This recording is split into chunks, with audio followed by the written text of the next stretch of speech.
I think at many points in my career that for me were a dream coming true. Like I said, I even the first time when I was like a resident DJ in a local club, for me that was like already a goal that back when I started was like, wow, unreachable. Was like, whoa, imagine if I could ever play in a club. So yeah, also like first time I played my own music in front of a crowd. That was like such a very a special feeling as well. First time main stage, first time going abroad with your music and playing in front of a new crowd and new in a new country. All those things were for me like dreams coming true. And to be honest, nowadays, if I can travel the world with my music, I'm still living my dream. So Yeah. yeah, and that's what it's all about for me. Music is my passion, is my life, and what more could I ask for? Hola, yo soy Trino Trevino y les doy la bienvenida al Club Tesoro. Awesome. Well, Ives, thank you very much for taking a space in your agenda to make this interview happen. I'm very excited to have you here in the podcast. If people don't know about you, I mean, you have had such an amazing career so far. I mean, even though Corona right now, still in some place around the world is in a bit of a lockdown, people listen a lot to music. And of course, your music has been doing super, super good in platforms, which I think is one of the biggest honors, no? When speaking about having success in music and knowing that people all around the world is listening a lot to your music. I think that's amazing. And probably for the 5% of the audience that probably don't know who you are, because you are very well known in the DJ scene and in the electronic music world, how could you describe yourself to the audience? Wow. Yeah, first of all, thanks for having me on the show. Yeah, for people who don't know me yet, I'm Yves V. I'm a DJ. I started as a DJ, producing music as well, all kinds of music. I think especially in the last 2 years with the Corona that you said, I'm focusing more on radio and like streaming wise, but also club wise.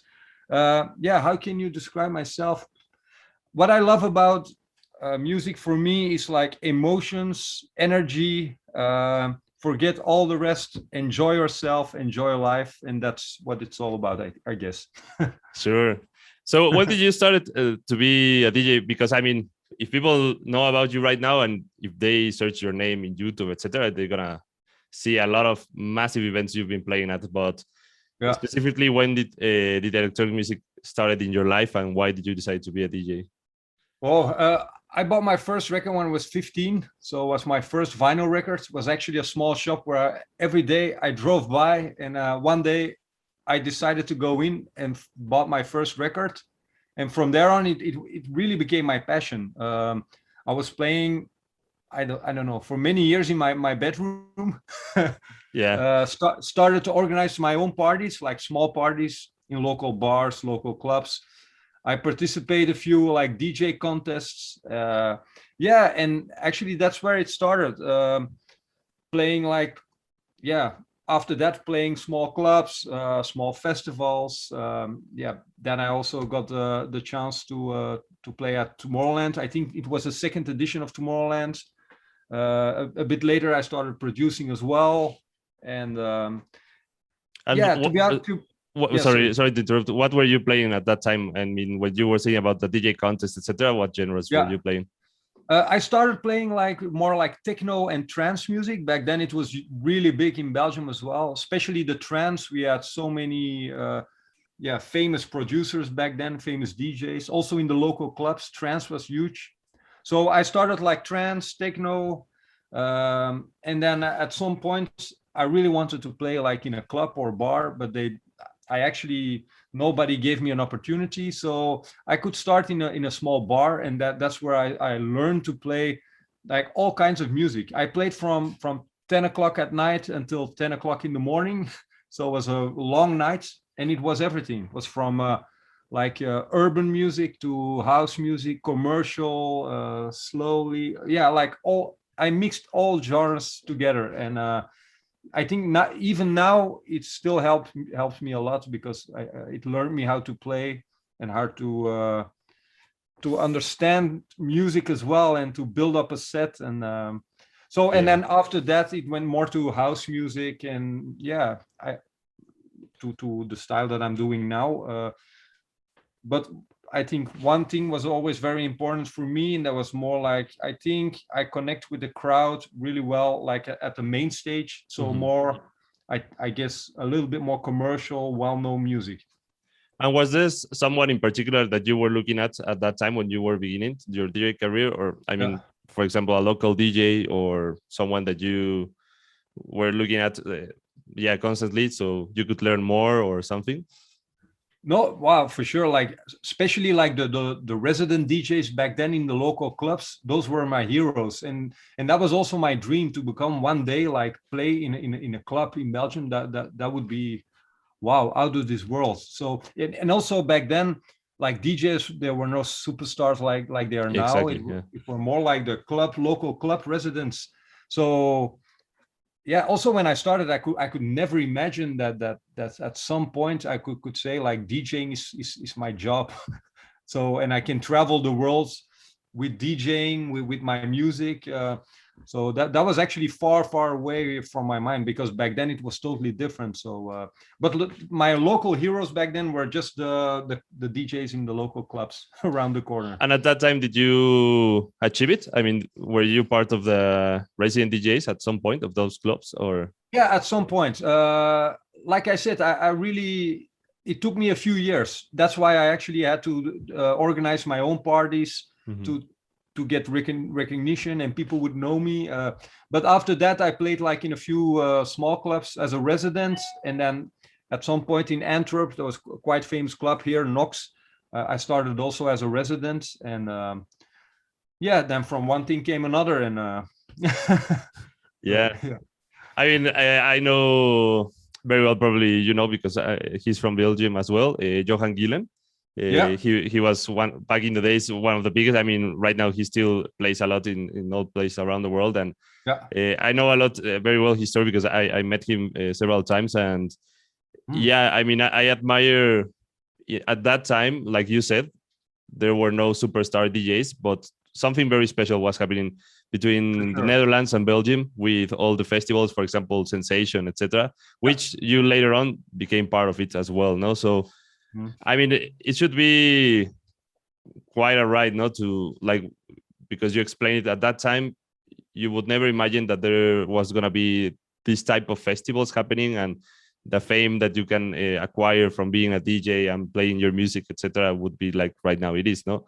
But I think that at that time, yeah, for sure, could be like a dream, no? But what was, for example, for you, this first time that you knew you achieved one of your dreams? I mean, in terms of the festivals or a biggest party. I think I had many points in my career that for me were a dream coming true. Like I said, I even the first time when I was like a resident DJ in a local club, for me that was like already a goal that back when I started was like, wow, unreachable. Was like, whoa, imagine if I could ever play in a club. So yeah, also, like, first time I played my own music in front of a crowd, that was like such a special feeling as well. First time main stage, first time going abroad with your music and playing in front of a new crowd and in a new country. All those things were for me like dreams coming true. And to be honest, nowadays, if I can travel the world with my music, I'm still living my dream. So yeah, and that's what it's all about for me. Music is my passion, is my life, and what more could I ask for? And what was the reaction, the first feedback you received from your music when you started to play it on the crowd? Was it what you expected, or what was the comments at that time? No, there was actually good, because I guess that's why they also asked me like to become a resident DJ. But I'm also a DJ. I really love to interact with the crowd. And I think if you interact with the crowds, look at the crowds, see if they like it or not, which kind of music you're playing, I think that helps as well. And I only, in my mind, I only had played a good set if I really had the feeling that I had an interaction with the crowd. I could tell like a story, and we were all in this together. That it's a very special feeling, and it's hard to describe. But for me, that's very important. And also, it requires certain skills to be also some sort of an MC on stage as well, because I mean, not all DJs are very well doing a show with the microphone as well, and to interacting with the audience, like you said, because some of them just go and play, no? But you for sure. You combine very well both skills, like MCing and also being a DJ. Wow, thank you. Because if I'm honest, I don't see myself as a good MC. I use it at some points in my set to connect with the people as well. Yeah. But yeah, at the end of the day, I think my number one thing is like DJing, and I try to MC as a part of it, but I'm sure there are better MCs out there. Oh yeah, I mean, there's people that specialize on being MCs, and some of them, like you said, are DJs. But to combine and to have both skills, I think it's very important right now, because people do appreciate more when the DJ starts to connect with them, as you're saying, which is part of the show right now. I mean, not all of them do it, but when you do it, it's very well appreciated. And I also think that it's important that people, if they haven't seen you perform, there's plenty of shows that you have available on YouTube, for example, that they can go and look up for you. And of course, Tomorrowland is one of the main events that appear on your artist profile when they search for you. So I would imagine that speaking about your career inside Tomorrowland could take more than 2 hours long.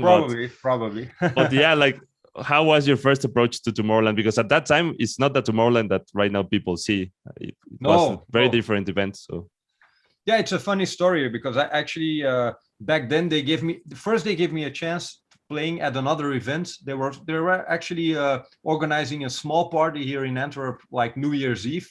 Okay. So I played there. They loved what I did, and they asked me first to do the VIP in the Sensation White here in Belgium, and that went well. And I think then that summer they put me on the main stage of Tomorrowland. But like you said, it was not like what it is now, because I remember saying to friends of mine, "Hey, I'm playing at Tomorrowland.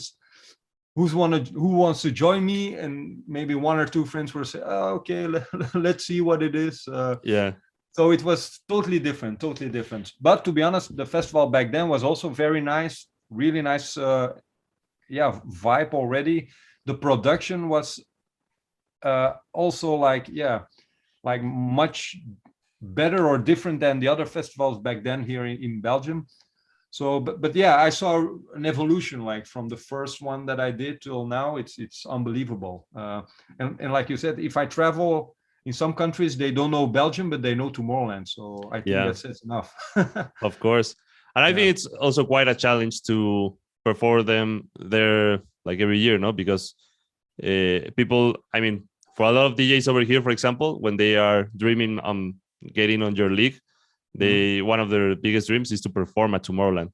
But like you said, you were there from the beginning until now. And for you, people would say, oh, it's easy for him because he plays every year. But I don't think it's easy. I think it's quite a challenge to every year try to make it better as last year, no? Yeah, no, for sure. For you, like what has been your challenge every year to perform there? No, and also the thing is, it's not that I played directly at the main stage of Tomorrowland. I think I was already DJing for almost 10 years. So it's been a long way for me as well. But yeah, every year Tomorrowland, I don't know. Nowadays, it's more also about my own music production wise. I try to make as much as new tracks to perform at Tomorrowland, make special edits, do something special. For example, I think one year I did a back-to-back set with Sydney Sampson, and the last year also at another location with Afrojack. So we're trying to do something different sometimes, invite some friends at the stage. And yeah, there's a lot of work into the set as well, because you want to bring something new to the table or surprise. Sure. And that's nowadays quite difficult to surprise a crowd. So I do my best, and Yeah. And I mean, also production wise, in terms of music, I do think it's quite a challenge, because even though you start to produce your music, and if you keep it till that moment, it's like a bet, not to say it's going to work or probably it's not going to work. But I mean, Yeah, as for we've sure. seen, it has worked, no, so far. So Yeah. that's a good side of the story. But of course, Indeed. I mean, I think it's quite a challenge to know that you have a lot of responsibility, no, when you are performing there, because of course people are expecting awesome music coming out from speakers. So what has been, Yeah. for example, the first time you play one of your tracks there and you said like, this is awesome? I mean, do you remember? Yeah, I think it was one of my first tracks. It's a very old one. Probably not many people will know it, but it was Insane Pressure that I did. I think it was 2009 or something, or 10. I don't know. Mm-hmm. But that was, I think, as far as I can remember, that was probably the first, my first own song that I performed at the main stage.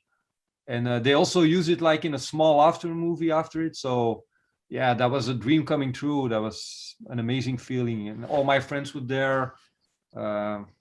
Yeah, that's why I became a DJ, for moments like that. Yeah, living the dream. Yes. I mean, for sure. Yeah, like I was saying, like a lot of young kids right now, of course, they dream to perform there. And I Yeah. mean, you being like the maestro over there, because you know very well how production is made, how everything happens inside Tomorrowland. I think it's important for let them know that, as you said, it's not so easy, because it requires a lot of back work before you go on the stage and perform there. So yeah, of course, I would imagine that it takes some time to process like all of what you lived over there. I mean, probably during the lockdown, you remember a lot of the amazing moments you have had in Tomorrowland, because I was in one of your sets yesterday in, I think, in the last edition that was, I mean, in live before Yeah. we went to lockdown. And I mean, I was like, man, I really desire to be inside a festival right now, because all the energy that it's happening and all how the Yeah. scenery is made, etc. I think that's an amazing moment. And of For course, I sure. mean, like I said to you, like probably you have a lot of stories from there, but also in terms of challenging you as a DJ over there, of course you have evolved, no, during these years in terms of how you present your music, etc. So Yeah. how do you know exactly what you want to perform, or which genre you want to go every year? Or yeah, how does your working process? Yeah. Well, I think I probably evolve together with the music. So probably, yeah, music is evolving. My show evolves together with, yeah, what kind of music at that point is hot, or what people like as well. But at the end of the day, I think if I look to all my sets, like during those years, I really like to mix genres up, like to use, for example, yeah, like a famous rock song, or Mm-hmm. I don't know. I think that's what I love to do, and I don't stick like with one genre. It can go like from deep house to future house, or even like trance or big room, or tech house. So I don't know, that always works for me, and that's what I always did, and I keep on doing it. So for me, it's not like one genre. Of course, it's different than the year before, but yeah, I think evolves together with the music is the most important thing. For sure. And also, I think that this open mind you have in terms of the music, it speaks by itself, because if people also see your music, you have a lot of collaboration as well with different producers in the scene. So Yeah. how is it easy for you to collaborate, or how do you work when you are with another person inside the studio? I actually love it, because it's very nice to see some, like, if you have one idea,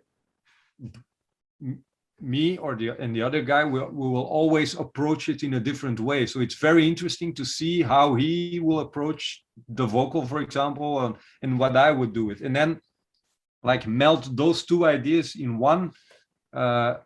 Yeah, makes it much more interesting. And yeah, that's why I really love working with someone. It's a totally different process, but it makes it more interesting, I guess. Yeah.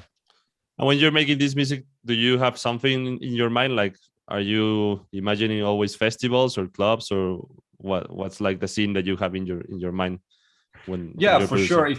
If you make a club song, or yeah, for sure, you always imagine like, okay, I'm standing here on the stage. Would this work? Would the crowd go crazy or not? So for sure, that is the goal as well for club music. Like in the last 2 years, I was focusing also more a bit like streaming and radio wise. I think the vocal is very important, or you're more looking at, yes, like some small catchy details. Um, but I'm always wondering like, what would the crowd think? And if the crowd stands at a festival or in the car, that's actually my main goal. I always hope that people will like my music, whatever they are. Yeah, for sure. Yeah. What could be like one place in the world that you know that a person from a place that you never knew it existed, probably, or I don't know, they said to you like, I've listened to your track and it's amazing, etc. Like, what has been like one of the yeah, like the most uncommon places that you've known? Oh wow, uncommon place. Yeah, I get feedback from all over the world, but sometimes you also hear like people saying, I'm going through a difficult time, or I've been sick, or I was in the hospital and I listened to your music and it helped me a lot, or gave me so much strength. Yeah, those, to be honest, those kind of messages are unbelievable. It's very strange to know that your music could help someone in like a difficult time. But also, at the end of the day, if somebody is going to a club or to a festival and he's enjoying himself on your music, what more can you ask for? Because that's the most beautiful gift. And indeed, it's from so many countries all over the world. It's flattering. Yeah, for sure. I mean, it's such an amazing reward to have those comments and feedback. Like you said, yeah. I mean, I always say to a lot of my colleagues over here that I mean, we were speaking about the sets, no, that when you play on stage, etc. But I always tell them that every time I've been part, for example, on the backstage, when they go and meet and greet you or other of your fellow colleagues, people always go to them and speak about the music. Like, this track, this happened to me when I was listening to this other track, when I was doing this other thing. And people always tell stories around the music. So I do think it's very important I mean, that you're also telling the audience right now that they need to also, I mean, it's not necessary, but if you're right now a DJ, you also sometimes need to be a producer if you want to tell your story, no? Because sometimes there's a lot of people that don't want to make music.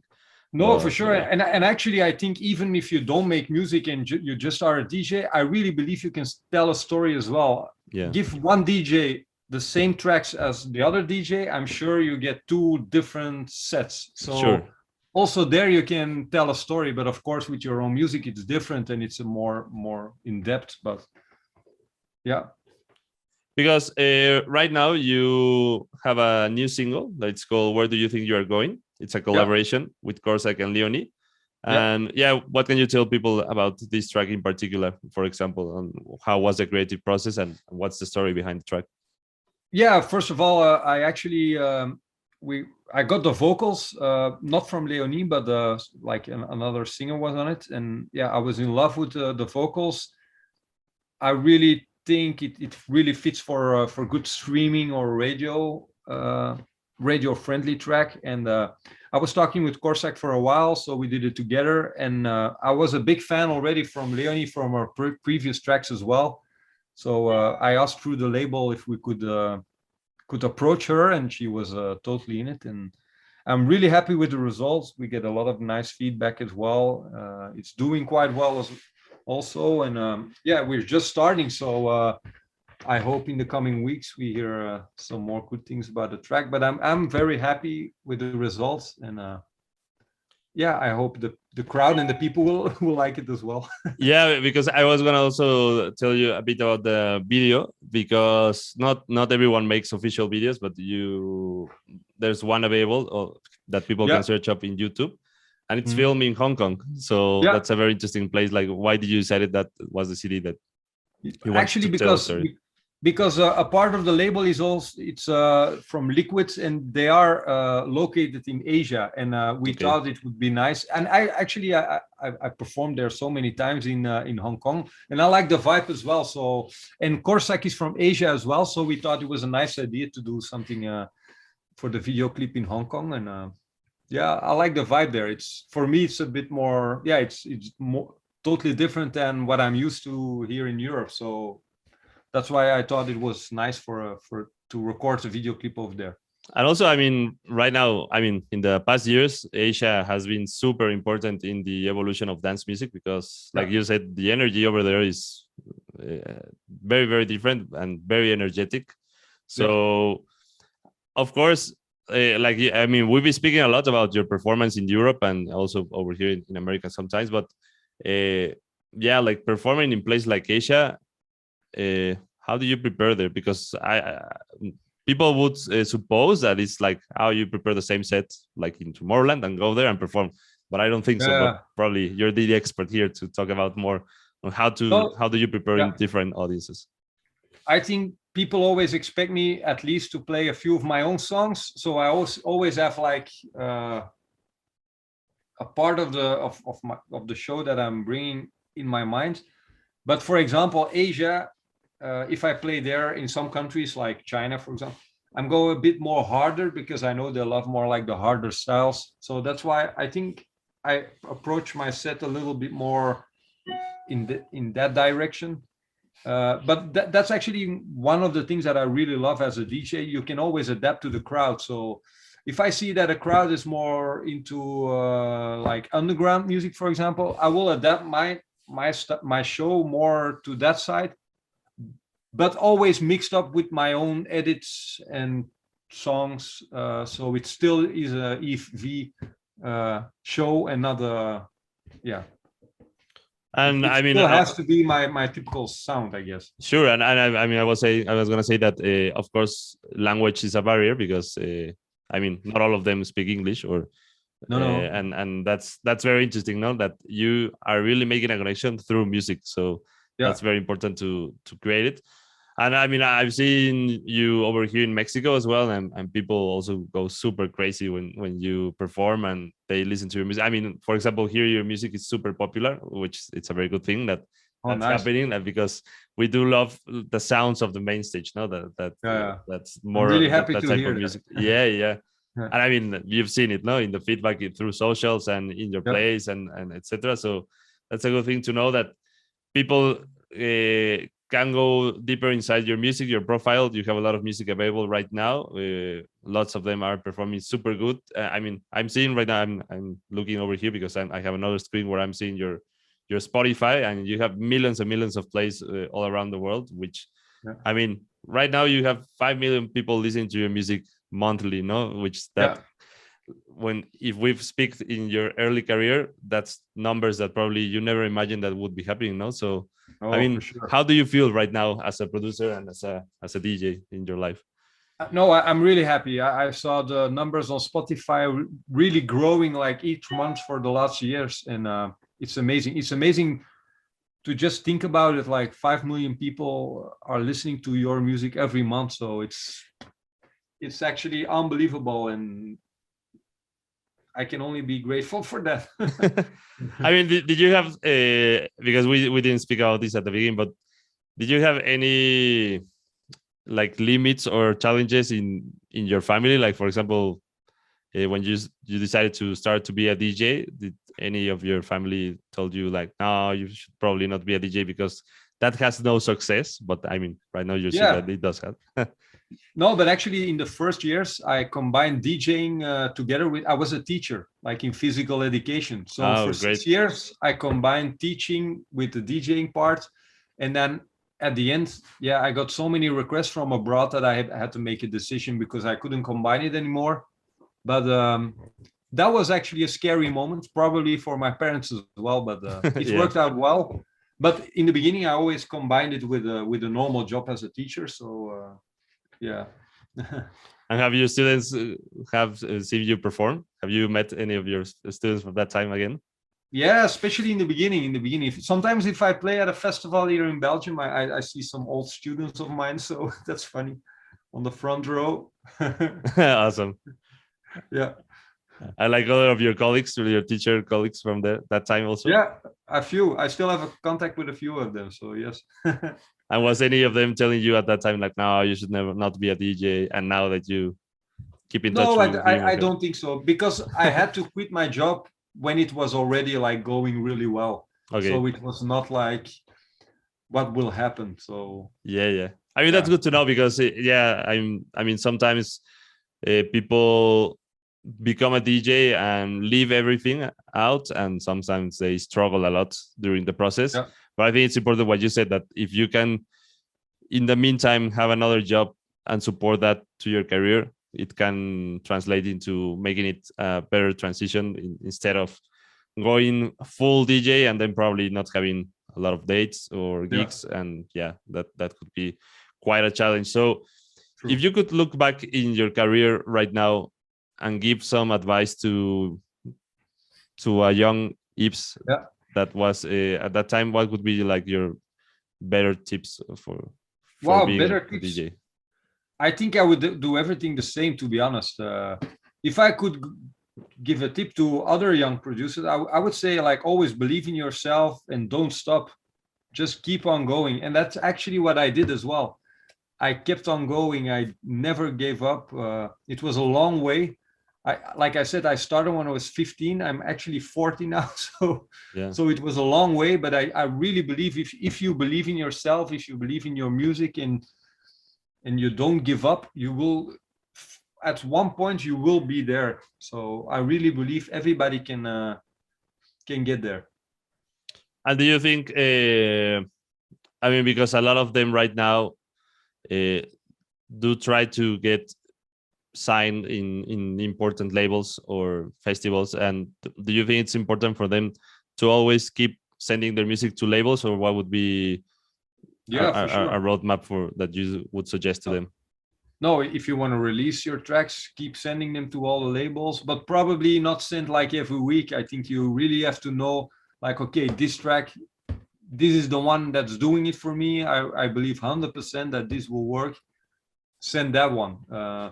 But for sure, you have to keep on going. Like I said, send it to labels or other DJs, or the internet is there. So yeah. I mean, I was gonna ask, are you open to listen to the demos of these kids, or? No, I am open, but I can't reply them all, to be honest, because I get so many emails. But I try to check all my my demos, so I'm always checking my mail, but I'm not replying them all, because that would be a full-time job, I guess. And what's your impression so far? I mean, of what you've been listening during these months, of the demos that they send you? What's your impressions of the stuff that you've received so far?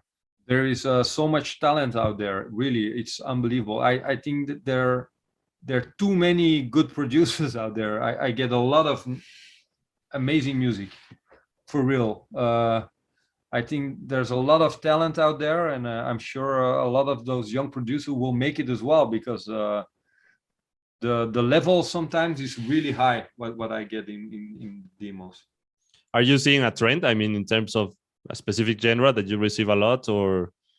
Yeah, I think nowadays it's a lot like the future house, those kind of things.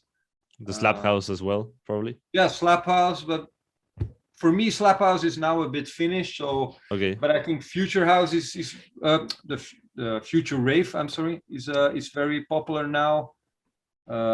Yeah, let's see. Nowadays it goes so fast, so it's changing. Yeah, it changes every week, no? Sometimes I mean, of what we're seeing in playlists, and that's it. And in radio, it's like every time we receive like a lot of genres. But then, well, speaking about your music and the feedback, etc., are you gonna release more music during this year, or are you gonna wait till next year to start to release more, or what's your plan? No, I'm planning to release one more track, I think. No, two more. I have a club release next week, and then after that, I think I have one more radio streaming track coming as well.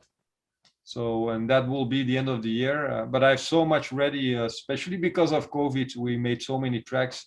Yeah. next year will be full of music, I'm sure. Are you going out right now? I mean, are you start to perform or what? Yeah, but not that much because it's still difficult, especially abroad with quarantine and visa. Well, yeah. Things like that. But I'm planning a few shows in Mexico, Brazil, but they're still getting postponed. So I hope to be back on tour really soon, but let's see how it goes. Yeah, I mean, the situation here is that, I think things are going to start happening next month, probably. And then from November till next year, everything's going to be a bit more relaxed because the situation here is start to get better. But of course, I mean, we're like the same, like in every part of the world, that nothing is guaranteed so far, no? But no. For sure, we want to see you perform over here. And I mean, I would think that you would have so much things that you would want to share on stage with people that probably your USB right now, or I don't know if you use an SD card, whatever, it's full of edits, mashups, and remixes and things that you have prepared for them. So, I mean, what's one place that you are really looking forward to perform at? I mean, you said Mexico and Brazil as well, but what do you have?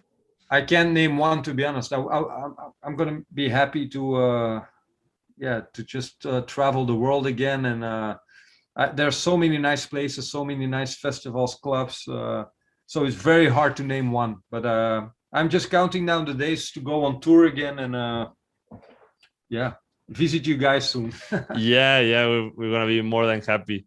So, well, I want to thank you again for your time and to My speak pleasure. to you. It was very illustrative talk and to get to know more about you as a person and also your career as a DJ and producer. And if people want to connect with you more, I mean, of course they can look up to your name inside Spotify, YouTube, etc. They're gonna find a lot of music, but I don't know where you are personally are more active in Instagram or in Twitter, or what's like the best way for fans to engage with you? Instagram. I'm most active on Instagram, also Yves V. And if they send demos to me, info@yvesv.com, and I try to check them. So for sure. Awesome. Well, thank you very much once again, Yves, and it was a pleasure. Thanks for having me. And if people want to look more about you, look for him, Yves V, on Spotify, YouTube, SoundCloud, wherever is possible and music is available, they can connect there with you. I'm Trino. Thank you very much for your time and see you soon. Esto es un episodio más de El Club Tesoro. Mi nombre es Trino Trevino y les agradezco una vez más a todos ustedes que nos escuchan en todas partes del mundo. Recuerden compartir el podcast si es que les gustó, para que se puedan suscribir más de sus amigos y podamos comentar mucho más sobre estos temas. Yo estoy en las redes sociales como @TrinoDJ, así me encuentran como TrinoDJ en Instagram, Twitter, Facebook, YouTube y SoundCloud. Así como también pueden visitar mi sitio web, que es www.trinodj.com, donde cada semana estoy subiendo artículos relacionados al mundo de la música, así como entrevistas y también los programas de radio, donde cada semana estreno mucha música. Una vez más, les agradezco. Espero puedan comentar este podcast con todos sus amigos y me dará mucho gusto saber de ustedes en las redes sociales. Nos escuchamos el siguiente episodio. Hasta pronto.